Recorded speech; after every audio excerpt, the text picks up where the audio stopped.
חשבתי שעוד למה אסור לנו לוותר, ושם שום חלום ועד לאט לדבר, אין לי מנוחה בחדרים שלי.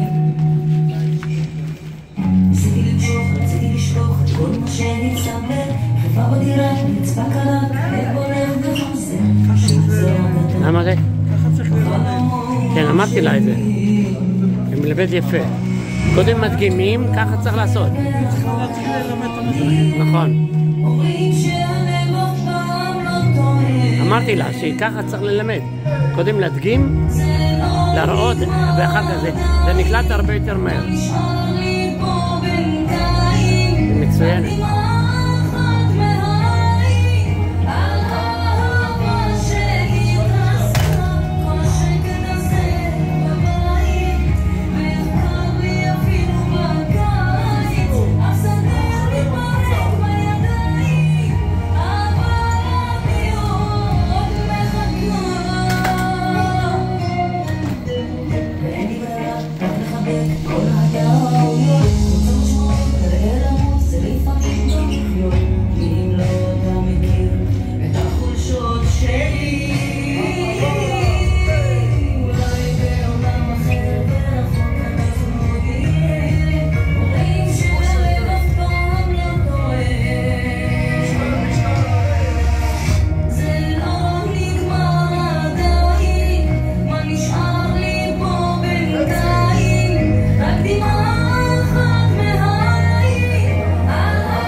Thank you.